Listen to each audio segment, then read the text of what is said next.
All right, we are in Studio 61 with Money Matters this morning. Joining me now is financial advisor Magdalena Johndrow. We are talking about financial tips to keep in mind with the new year right around the corner.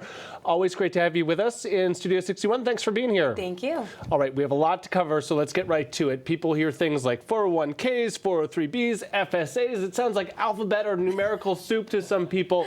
Yes. It can feel a little overwhelming as we talk about retirement planning and we head to that new year. What are we thinking about with some of those different options? Yes. So with retirement planning for employer-sponsored accounts, that's going to be your 401k, 403b, 457.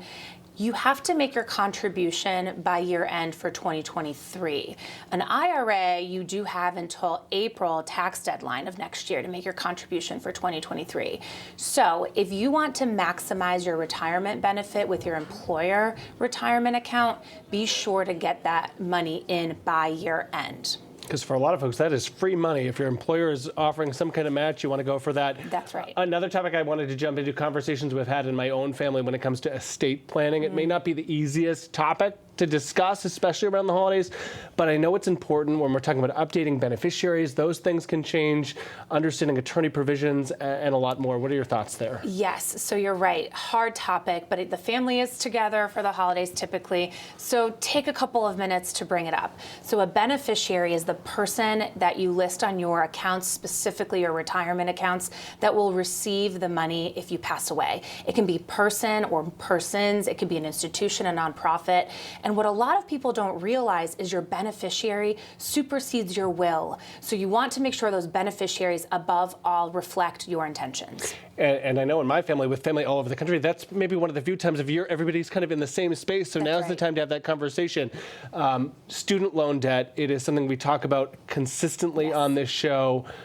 Folks are saddled with it. Are there things that we can think about as we embark on this new year when it comes to kind of tackling that big number for people? Yes. So as you know, federal student loan repayment started this October. However, there is this kind of on-ramp for the next year until September 30th, 2024, that if you miss a payment, your loan won't be defaulted. That ends September 30th of next year. So if you're missing some payments right now, certainly you're accruing interest, but it's giving you a little bit of leeway. Start thinking about a plan on how you're going to start making those payments on time, because that on-ramp or that leeway is going to go away in 2024. Magdalena, I know when the new year comes around the corner, a lot of folks say it's a fresh start. Get exercising, join a gym, start a new workout routine, but you can think about it with your finances as well. Sure.